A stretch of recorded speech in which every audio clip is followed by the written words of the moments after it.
ndashimira n'abayobozi twatoye tukabahereza izi nshingano tugomba kubana nabo kugira ngo bagere mu rwego rwiza. Amen. Kandi Imana izabidushoboza. Yesu ashimwe.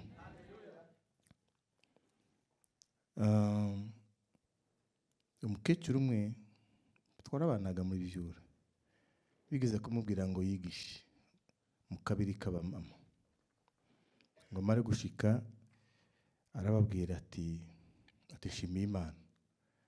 Abandi ati Imana ishimwe. Shimiye Imana. Ati Imana ishimwe cyane. Shimiye Imana. Ati Imana ishimwe cyane. Agira aravuga ati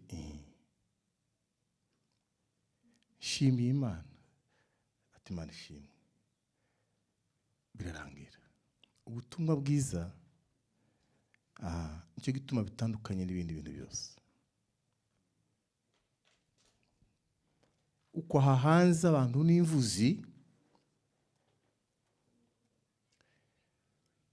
bazi gusiga audio, bose siga audio nawe udashaka kwitegera ukayitegera kubera kuko bazi uburyo bwo kwisiga audio itanakureba. Ariko mashimwe n'ahandi hantu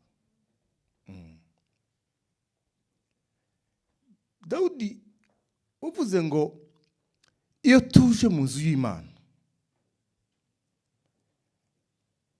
ndi mu gutekereza muri ibi bihe bya nyuma dufite, ndi mu gusaba Imana ngo Imana iduhe gutahura ibyanditswe byera. Haleluya. Kubera ko tuza turengwa ibintu biza bidutambuka kandi tubizi.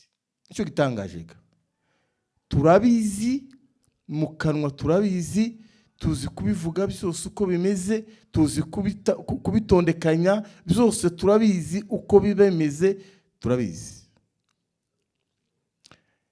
Noneho aravuga ngo nuza mu nzu y'Imana mwanemera mukaza mubika za telefone igihe turi mu nzu y'Imana kugira ngo mutegere ijambo ry'Imana. Hari mba na emergency mufite, yihorere nusohoka muraganira nayo. Hari umuntu ufite emergency ikintu gikomeye cyane abakozi b'Imana, bakristo bakuze, abakristo twinjira mu nzu y'Imana, ijambo ry'Imana ryatangira kuvugwa, umuntu agatora telefone.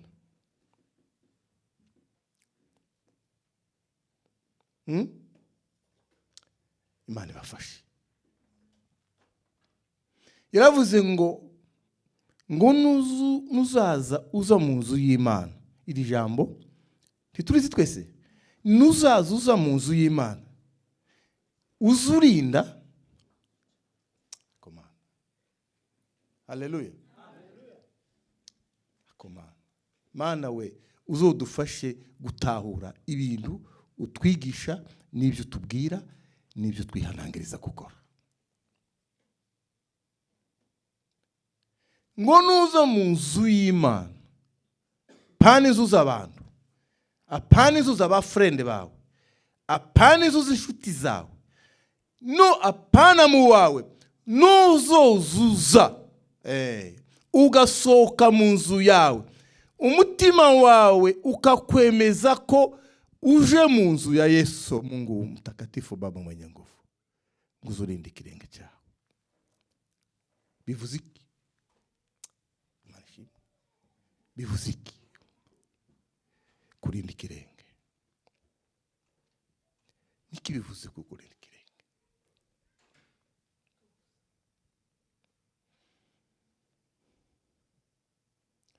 Biba bivuze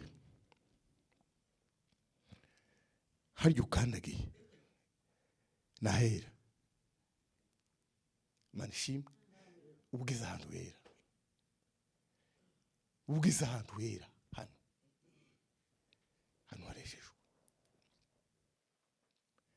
Nicyo gituma mu nzu y'Imana iyo udatahanye umugisha uzutahana umuvumo. Amagambo tuba tuvugira hano niyo azakiza abantu, niyo azababohora. Imana ishimwe. Haleluya. Imana icubahiro we. Amina.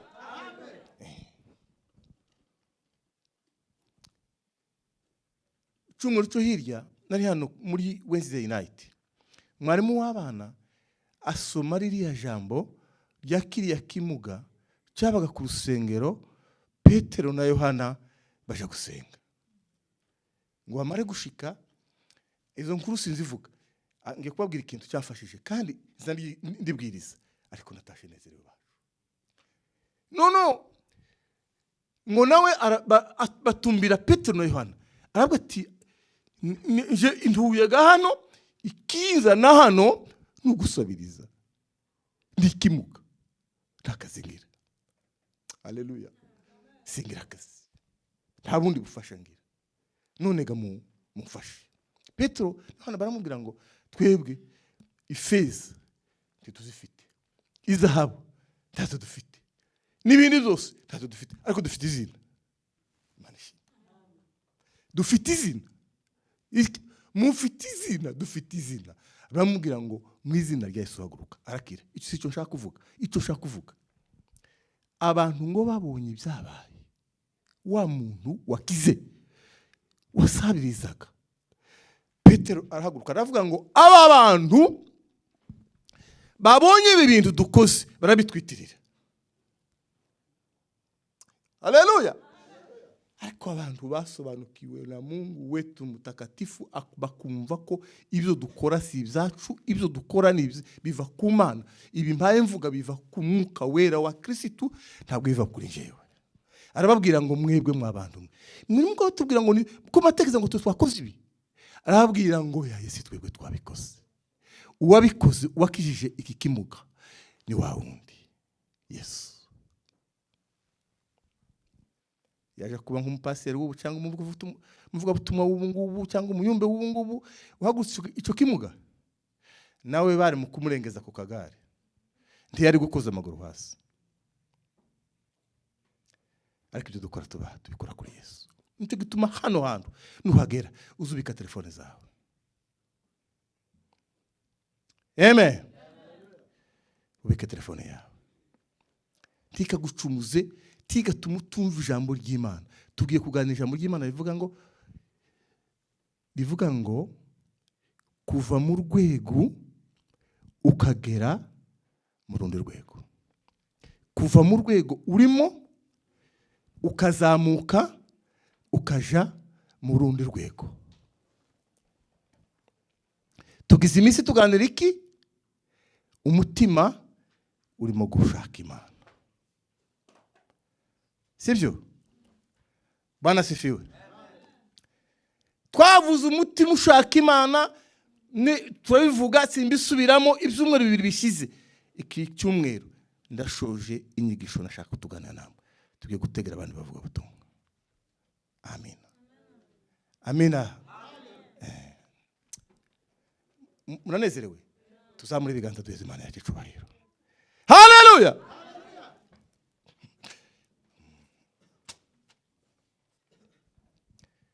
Ibyo ari byo byose ufite urwego uriho.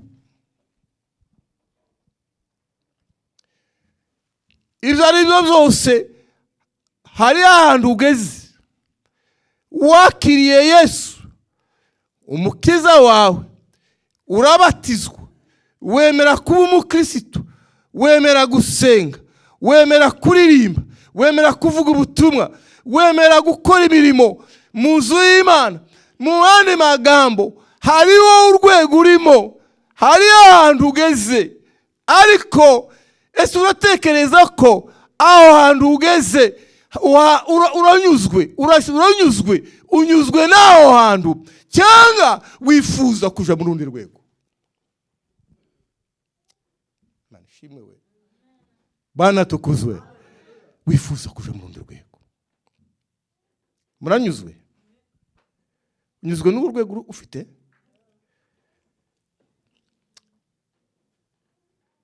Urwego ufite aho ugeze uvugana n'Imana,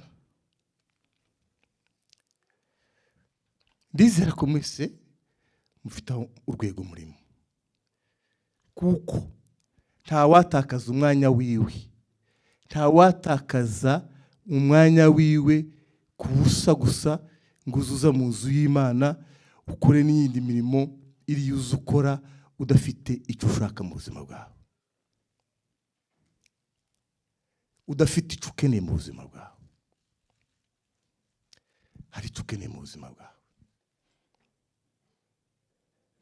hari icyo wifuza. Dusomere ijambo ry'Imana.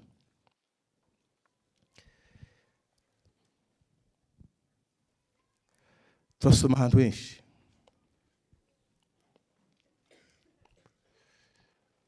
Umwe narebe Abaroma 10. Sinaho niho wasomye. Abaroma 10. Njye ni 10 umurongo wa mbere. Nije ni Abaroma 10:17. Umwe ntiyasoma. Undi arasoma Abaroma 7:14.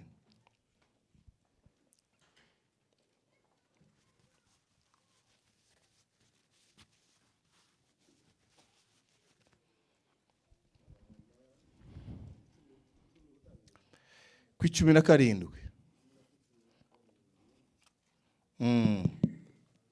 Dusome mu izina rya Yesu. Yego. Ijambo ry'Imana riravuze ngo, n'umurongo umwe gusa usoma.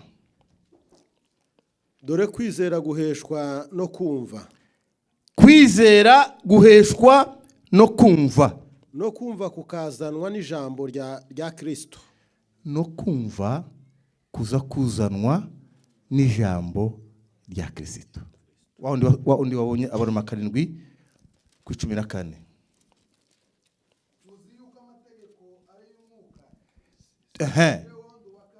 Mushire muheza microphone. Amen. Tuzi yuko amategeko ari y'umwuka, ariko njewe ndi uwa kamere, ndetse naguriwe gutegekwaho n'ibyaha. Umva, tuzi yuko amategeko ari ay'umwuka, ariko njewe ndi uwa kamere, ndetse yagize gute? Naguriwe. Yaraguzwe gutegekwa n'ibyaha. Murongo wa 15. Sinzi ibyo nkora. Sinzi ibyo nkora. Abantu benshi bakunda gusoma nabi. Sinzi ibyo nkora. Aho. Kuko ibyo nshaka atari ibyo nkora. Aho. Ahubwo ibyo nanga akaba ari ibyo nkora.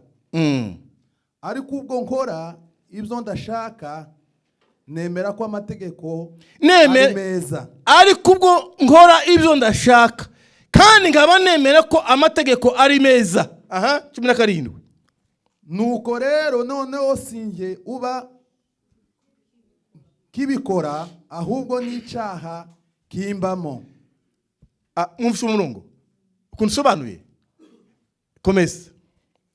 18. Nzi yuko muri nge ibyo ni ukuvuga muri kamere yanje. Nzi yuko muri nje ibyo nta cyiza kimbamo. Ni ukuvuga ngo muri kamere yanje nta cyiza kimbamo. Kuko mpora nifuza gukora icyiza, ariko kubikora ntako. Buhagaze aho ngaho. Bana sifiwe. Abandi mu Bibiliya hasigare gusa Pasteur Fidèle na Evangeliste Sam.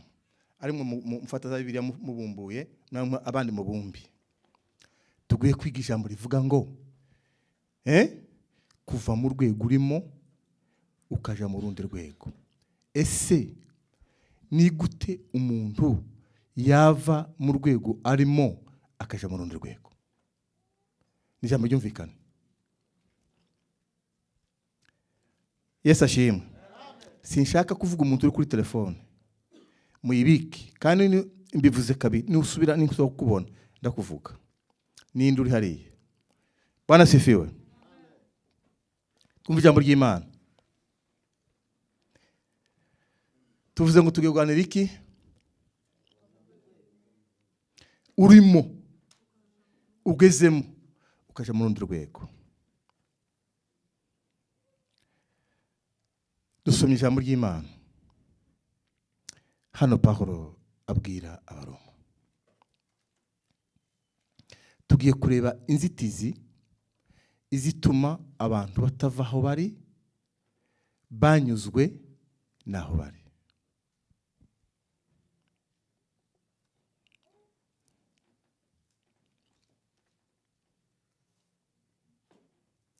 Kwitwa pasiteri yaranyuzwe, kwitwa umuririmbyi yaranyuzwe, kwitwa kinamama yaranyuzwe, kwitwa umuyumbi yaranyuzwe, kwitwa umuririmbyi yaranyuzwe, kwitwa izina ufite waranyuzwe.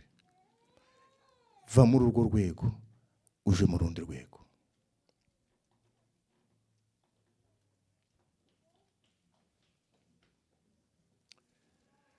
Soma Yohana.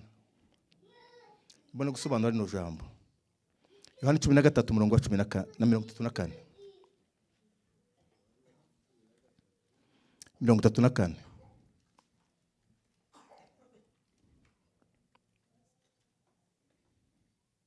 cumi na gatatu 34. Yego. Ijambo ry'Imana riravuze ngo ndabaha itegeko rishya ngo mukundane.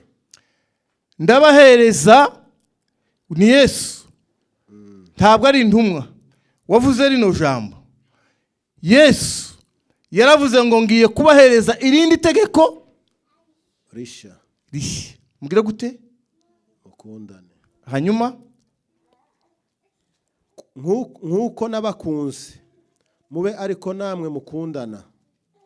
Ibyo nibyo bose bazabamenyeraho ko muri abigishwa banje nimukundana. Amen. Amen. Mpora mbivuga mpagaze hano igihe cyose.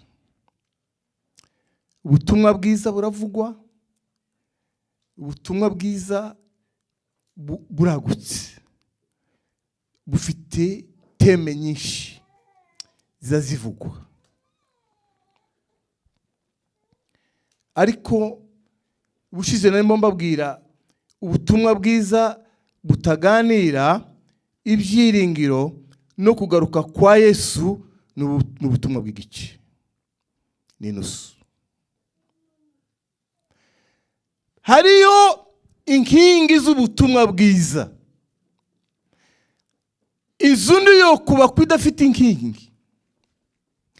Hari inkingi z'ubutumwa bwiza. Ari ijambo ry'Imana aho Yesu ubwiwe ashingiye. Yaravuze ngo ngiye kubahereza. Hari amategeko mu isezerano rya kera. Amategeko ngo yazanywe na Musa. Yarahasanzwe amategeko bayazi. Avuga ngo umuntu nakumena ijisho nawe umumenira irindi. Bari barubatse imihana imidugudu yo guhunga. Umuntu yakora icyaha gikomeye yarirukaga akiruka, ariko Imana yari yateguye plan nziza zo kwigisha, kwari kwigishaga abantu uburyo bwo guhunga, bwo gukira icyaha.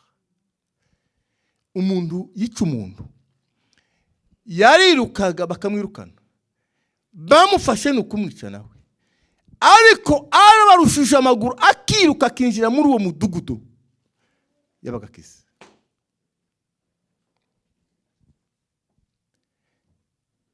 Yesu ngo arababwira ngo mbashaka kubahereza iri tegeko rishya. Arababwira ngo mukundane kuko naje nabakunze. Iri jambo Yesu yarigarutseho inshuro nyinshi avuga ngo mukundane. Ni mukundana nibwo bazamenya ko murabigishwa baje. Arababwira ngo ayandi magambo mukora: kuririmba, gusenga, kubwiriza, gutanga ubuhamya. Ibiriya byose bikorwa ni byiza, bifite akamaro, bifite aho byubaka, bifite icyo bikora, ni ijambo ry'Imana. Ariko arababwira ngo ikimenyetso gisigaye, ikimenyetso mbasigiye, muzokora ibyo byose mufite gukora. Ibi byose ubutumwa bwiza. Yesu ntiyadusigiye kubaka amatorero, never. Yadusigiye kuvuga ubutumwa bwiza. Mugende mu isi yose muhindura abantu kuba abigishwa baje. Ninde babwiye? Bibiliya iri hano. Yatubwiye kubaka amatorero. Haleluya. Yatubwiye yuko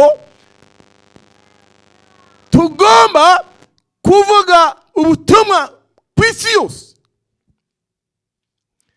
Arababwira rero ngo ibyo muzobikora, muzovuga ubutumwa, muzaririmba, muzosenga, muzoterana, muzohanana ubutumwa, muzobwirana amagambo meza, ubuhamya bwanyu muzobubwirana, kandi aricyo buzubaka. Abacitse indege bazakomera, ibyo byose muzabikomera. Ariko ikimenyetso mbasigiye kugira ngo bazomenye kuko muri abigishwa banje, muzokundane.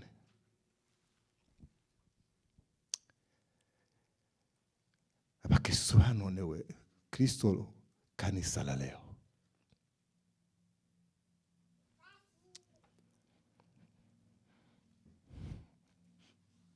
Urukundo inkingi ikomeye y'ubutumwa bwiza. Ijambo rya kabiri rabwira ngo ni imbabazi. Imbabazi. Ndiko ndavuga inzitizi, ngiye kuvuga inzitizi zituma tutava mu rwego turiho ngo tuje mu rundi rwego. Ndasoma Bibiliya itubwire. Soma Matayo igice cya 6 umurongo wa 14.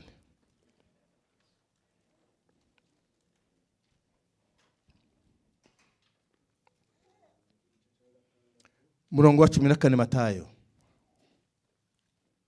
Mwumvishe urukundo? Itegeko rishya. Turasomye. Aricyo kimenyetso kuko muri abigishwa, muri abakristo, muri abana b'Imana. Soma. Ijambo ry'Imana riravuze ngo kuko nimubabarira abantu ibyaha byabo, nimba mushoboye, amanshimwe, nimba mufite mugeze muri capacité, nimba mugeze mu rwego, nubona ugeze mu rwego, Imana icubahiro. Haleluya. Bana tukuzwe. Amen. Nimubona mugeze mu rwego, nubona we ugeze muri levo yo kushobora kubabarira umuntu waguhemukiye, nubona ugeze mu rwego rwo kubabarira umuntu wagukomerekeje, nubona ugeze mu rwego rwo guhabarira, uzomenye yuko uri umwigishwa wanje. Imana ihimbaza. Amina. Soma. Haravuga gute? Na so mu ijuru azababarira namwe. Nico gihe data uri mu ijuru, Imana yaje mu isi, Imana yagukunze, Imana yakubabariye, tugiza kubabarira. Haleluya. Dukomeze. Nushaka kurekera aho ngaho. Nushaka kugira soma ku 7 igice cya 7:21. Umurongo wa 21. Igice cya 7 7:24. Ijambo ry'Imana navuze ngo umuntu wese umbwira ati mwami niba barye tuvugaga, siwe uzinjira mu bwami bwo mu ijuru, sivyo? keretse ukora ibyo data wo mu ijuru ashaka. Amen. Nimwakire ubutumwa bwiza. Amina. Nimwakire ubutumwa bwiza. Nukuri bavandimwe,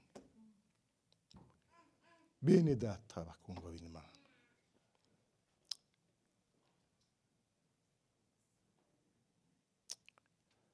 nta yindi nzira dufite pipi, nta hantu twokobereza, nta hantu twoca. Sifa kwa Mungu.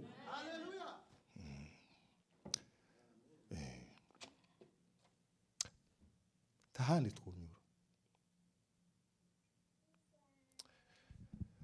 Ntayindi nzira dufite.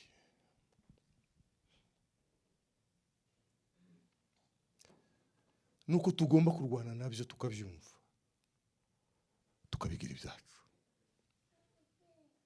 Haleluya, haleluya, haleluya. Yesu ashimwe.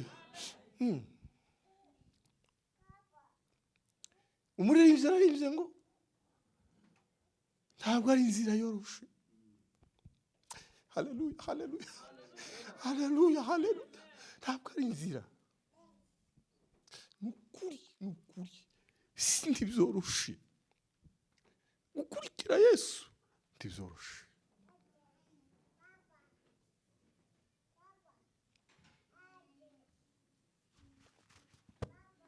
Hari aho tugomba guca. Hari inzira yabyo.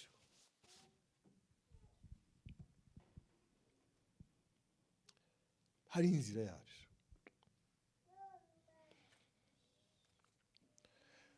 Muratekereza ngo kubabarira umuntu waguhemukiye biroroshe?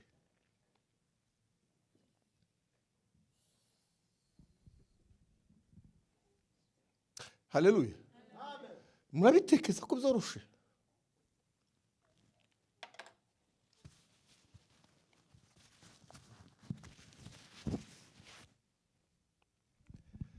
Kubabarira uwaguhemukiye, gukunda uwagututse akagusebya,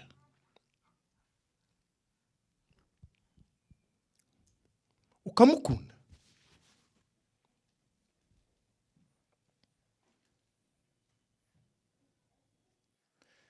gukunda uwakwimye abifite ntabiguhe,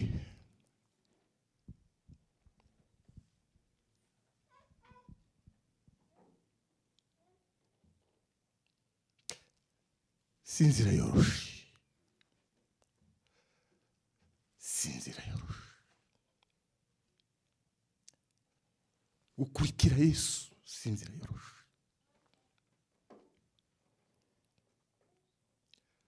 Gukurikira Yesu ni urugamba.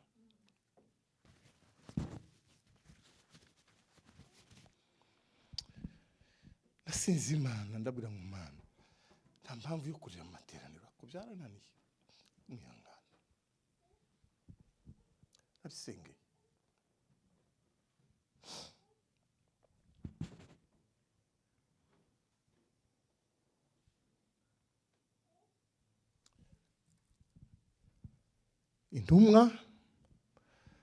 Intumwa ntabwo arizo ziyise abakristo. Intumwa ntabwo arizo ziyise izina abakristo. Iri ngiri ryadufashe. Iri ngiri turatwitwa. Iri zina ryaje gute? Ni gute izina ry'abakristo ryaje? Ese wa mugani, ubundi uza witwa umukristo gute? Imana ishimwe. Haleluya. Ese uza witwa umukristo gute? Iri zina uyitwa Kabuki. Kabuki.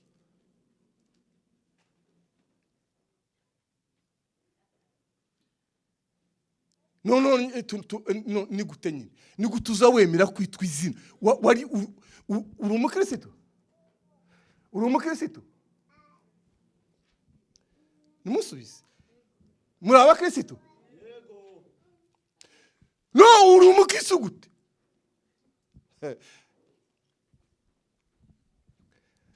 Ntabwo ari intumwa ziyise abakristo. Abantu bise abakristo iryo zina ni abaturage babonaga imirimo ya intumwa ukuntu ari myiza, babonaga ukuntu bavugaga nka Kristo, babonaga ukuntu bakoraga nka Kristo, babonaga ukuntu bitwaraga nka Kristo, baravuga ngo abangaba ni abakristo. Imana ishimwe. Haleluya. None urimo kwemera kwitwa izina umukristo utavuga nka kirisitu, utagenda nka kirisitu, udakora nka kirisitu, utitwara nka kirisitu, utababarira nka kirisitu, udakunda nka kirisitu, urimo kwitwa izina gute?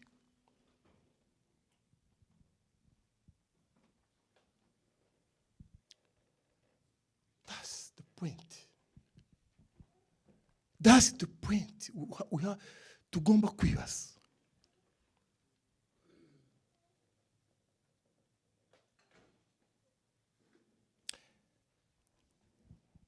Bibiliya ni connection. Bibiliya yose irahuye.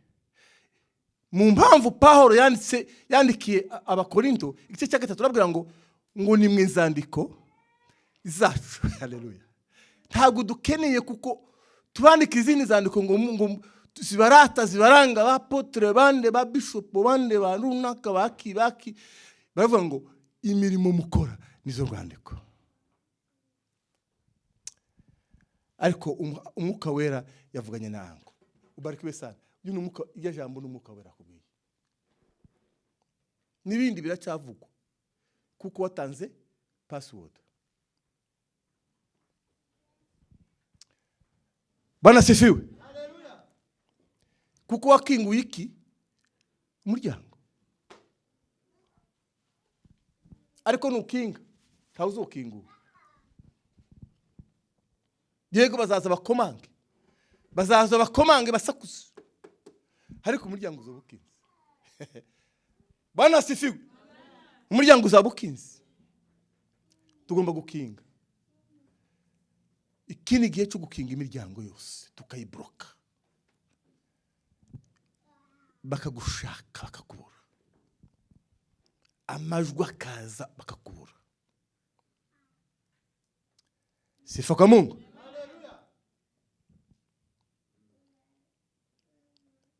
Ko turavuga uburyo bwo kuva mu rwego urimo kutanyurwa n'urwego urimo ugashaka kuja mu rundi rwego ahandi hantu kutanyurwa n'ahantu ugeze aho ugeze ni heza ugeze ahantu hashimishije ugeze ahantu hakomeye ugeze ahantu umwanzi adakunda umwanzi wacu ninde Satani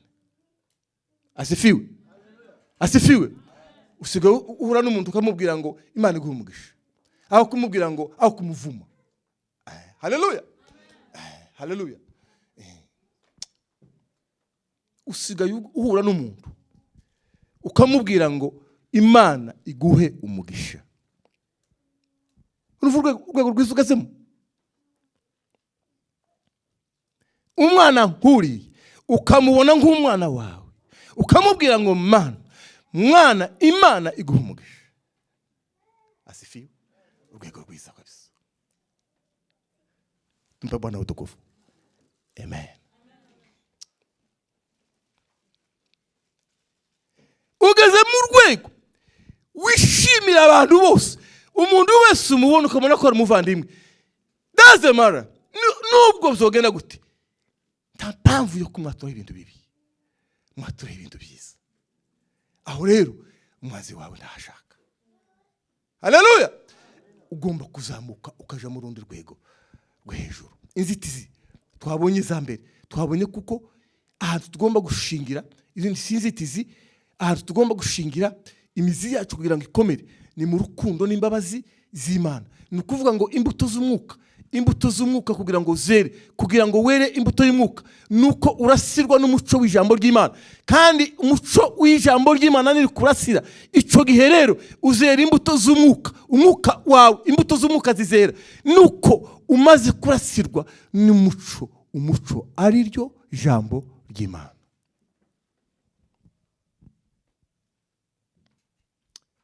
Amen. Turi kumwe. Macyanezerewe n'ijambo ry'Imana. Runo ruhande macyanezerewe. Nimuzamure ibiganza turebebe. Asante sana. Imana ibaho umugisha ibiganza byanyu muzamuye. Numizamure byose neza mu bizamure. Imana ibirebe. Imana ibasome kandi bishimire. Katika jina la Yesu. Amen. Igusubize. Reka rero ndangiza inzitizi ngeya.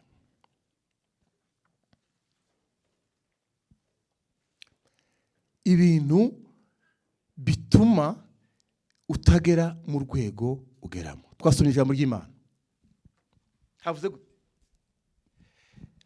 ngo tuzi yuko amategeko akora ari ay'umwuka.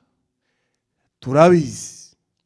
Ndabizi kuko amategeko ari ay'umwuka. Ariko njyewe ndi uwande, ndi wa kamere. Ndetse naguriwe kugira ngo, naguriwe iki? Naguriwe kuba umunyabyaha.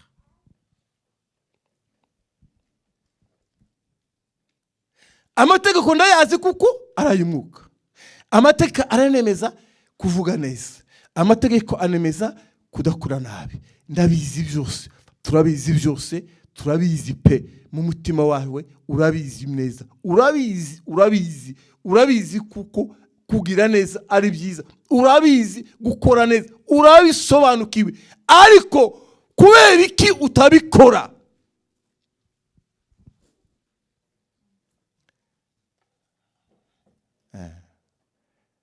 Turi kumwe? None tubizi. Ikanisa ni ikintu cyiza. Haleluya. Nubwira umuntu umwe muvuga ati kubera none ari uko amuziho. Ariko byari bikagombye kuvuga ngo tubazanye ibibazo. Twese nta muntu uzi ibyo undi azakora. Sibyo? Hari igihe ibyo uzukora ubihisha. Abantu ntibabimenye.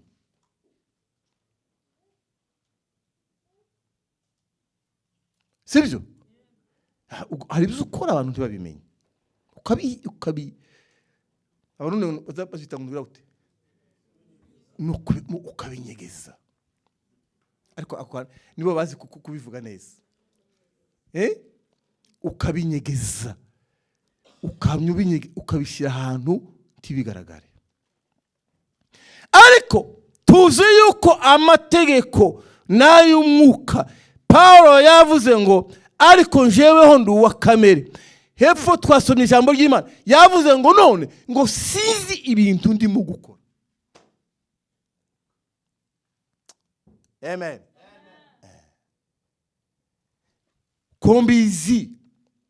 Konzi ngomba gukora neza. Ariko simbikore. None niki? Sinzi urizi.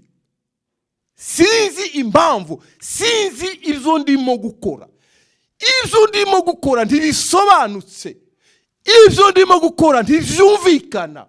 Ibyo ndimo gukora ntibitomoye. Kubera iki? Kandi nzi yuko gukora amategeko asaba kuko dukora neza. Yavuze gute? Yavuze ngo impamvu ubizi ariko ntubikore nuko uri umuntu wa kamere kandi waguzwe kubwo ibyaha, uri umunyabyaha. Noneho aravuga ngo kubera ko nshaka gukora icyiza ariko icyo nanga gukora akaba ari cyo nkora. Haleluya. Haleluya. Icyo nanga gukora akaba ari cyo nkora. Icyo nkuze gukora ntabwo ari cyo nkora. Aravuga ngo noneho namenye neza kuko impamvu sinje ukubikora. Nukuvuga ngo umuntu ubikora ni icyaha kimbamo. Amen. Birumvikanye. Birumvikanye. Burya uzukora ikintu udashaka. Wagambiriye gukora ikintu cyiza ntugikore. Ugakora icyo udashaka. Si wowe ugikoze, ahubwo ni icyaha kigutuyemo. Cyakwaritsemo.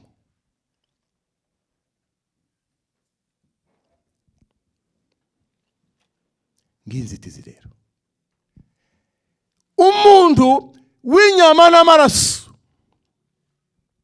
Umuntu w'umubiri ni wa kamere. Umuntu wa kamere. Umuntu w'inyama n'amaraso. umuntu w'umubiri ni umuntu ufite ibitekerezo by'umuntu, ufite amagambo y'umuntu, ukora nk'umuntu. Ni ukuvuga ngo kugira ngo uve muri icyo kintu nuko ugomba guhindurwa musha.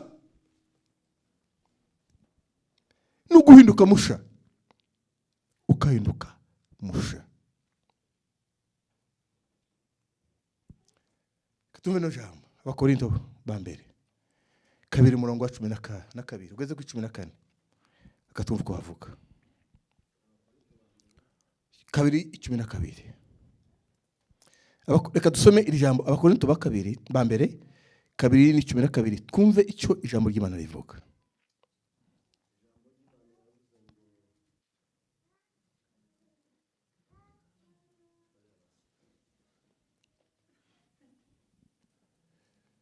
Ijambo ry'Imana ravuze ngo ariko twebweho ntitwahawe ku mwuka w'iyi si. Mwumva rero, twebweho ntitwahawe umwuka w'iki? W'iyi si. W'ino si. Ahubwo twahawe umwuka uva ku Mana. Ahubwo umwuka twebwe twahawe, munkurikire ko turakurikira. Mbana babonye barangaye. Nubwo mavuze gute muri usanga ariko mbamenya abantu bagize gute. Nga subitangire neza hari. Ariko twebweho ntitwahawe umwuka w'iyi si. Ntitwawuhawe. Ahubwo twahawe umwuka uva ku Mana. Uwo ni wo mwuka twahawe uva ku Mana. Kugira ngo tumenye ibyo Imana yaduhereye ubuntu. Hagaraho ngaho. Yesu ashimwe. Haleluya. Kanangire isomo. Yakururana. Ibintu biza bituma ukura bikagukuza ukava mu rwego urimo ni ijambo ry'Imana. Ijambo rya kabiri no kwizera.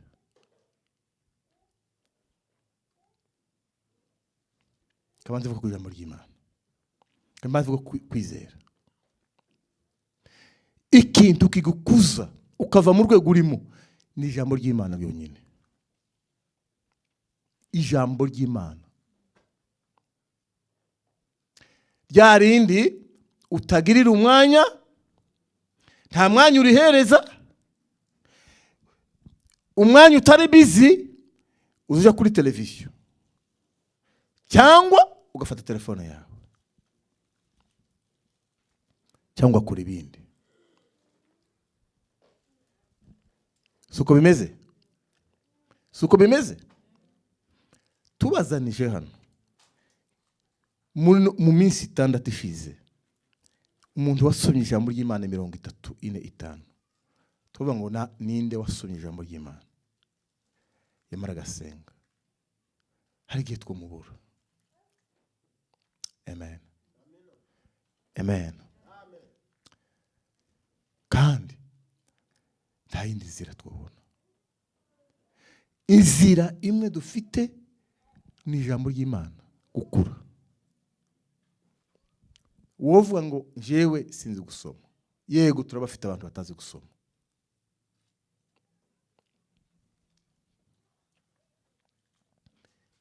Niyo nzira yonyine. Kwizera niyo nzira idutuma dukura. Aha niho bizingiye. Impamvu tudakura naho bizingiye kuri ibyo bintu bibiri. Ijambo ry'Imana ntituryitaho. Ijambo ry'Imana ntituriha agaciro. Ijambo ry'Imana ntiturishakisha. Ijambo ry'Imana ntituritekerezaho. Ijambo ry'Imana uri busy mu kazi, ufite break, uri mu rugo, ufite days off, turitekerezaho. Naho bizingiye. Mwuka wera ntaho yonyura. Mwuka wera ntaho yoca. Nta nzira umwuka wera ufite. Mwuka wera akorana nande. Mwuka wera akorana n'abantu bafite ijambo ry'Imana. Mwuka wera akorana n'abantu babita ijambo ry'Imana. Mwuka wera akorana n'abantu bita ku ijambo ry'Imana. Mwuka wera akorana n'abantu bafite kwizera. Haleluya. Bana sifiwe. biratubwiye ngo twebweho ngo twahawe umwuka w'isi. Umwuka w'isi, uyu mwuka w'isi ugira abandi. Umwuka w'isi ugira abantu b'inyama n'amaraso, abantu buntu bafite ibitekerezo by'isi. Ibitekerezo byabo ni by'isi, n'ibitekerezo bya kimuntu, n'ibitekerezo by'abantu ba kamere. Uwo muntu rero ntashobora gusingira ibintu by'Imana. Birumvikanye? Birumvikanye? Birumvikanye? Uyu muntu ufite ibitekerezo by'isi, ibitekerezo bya kamere, ibitekerezo by'inyama n'amaraso, ibyo bitekerezo tibizasingira umwuka w'Imana. Kandi ibyo bitekerezo biba muri twebwe. Ibyo bitekerezo biba muri twebwe, niyo bizabikorera.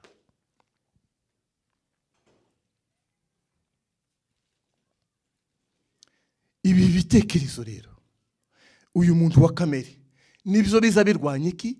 Kwizera. Urimo ukavuga ngo, ukagerageza ukavuga ngo iki kintu cyashoboka. Amen. Twacyari kumwe? Uyu muntu wa kamere, uyu muntu ufite ibitekerezo by'umuntu, uyu muntu ufite unyama n'amaraso bya kimuntu, ufite umwuka w'isi, rimwe na rimwe azagaragaza akavuga ngo, agasenga akavuga ngo ufite ikibazo ugasenga ukavuga ngo iki cyashoboka. Ubwo nyine ibitekerezo bikameye kubwira ngo ntibishoboka. Iki cyo nicokunda, kuko uri umuntu w'isi.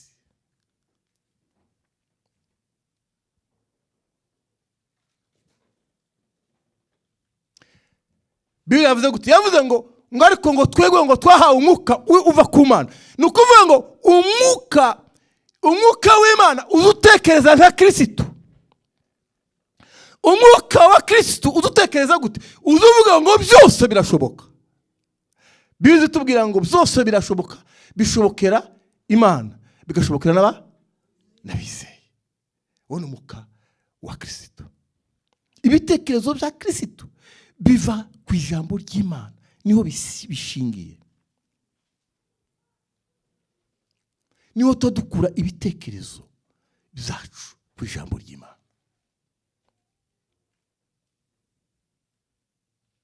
Nibyo byo kurya bitunze imitima yacu, ni ibitekerezo. Ni ukuvuga ngo Imana, umwuka wera azava cyangwa kwizera kwacu kuza gukorana n'ibitekerezo byejejwe biva muri twebwe.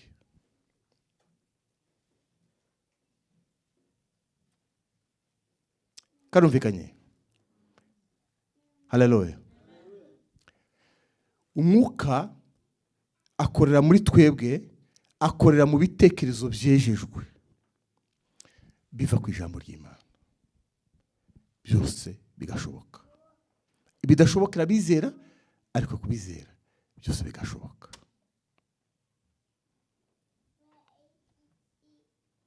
Niyo mpamvu Pawulo yavuze, iriya jambo narikunda bikomeye. Pawulo igice cya 12 yaravuze ngo bene data ndabinginga kubw'imbabazi z'Imana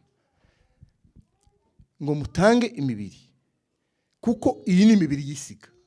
Ya mibiri y'isi ifite kamere y'isi n'ibitekerezo by'isi, gushidikanya. Umuntu ufite amaraso, umubiri n'amaraso by'isi, bitekereza iby'isi, ariko aravuga ngo nimubikureho, mutange iyo mibiri ibe igitambo kizima gishimwa n'Imana.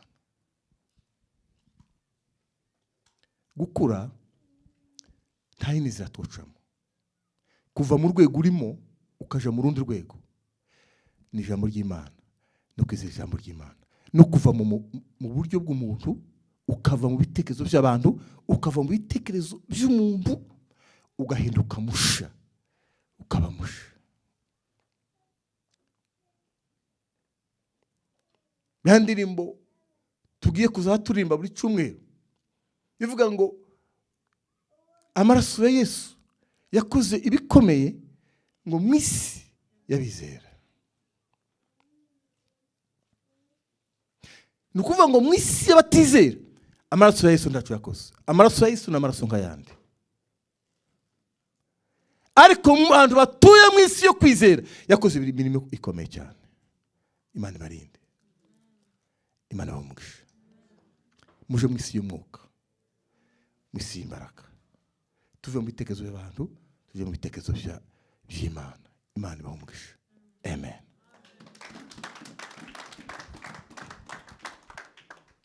Katwumve ufite amatangazo aduheza amatangazo.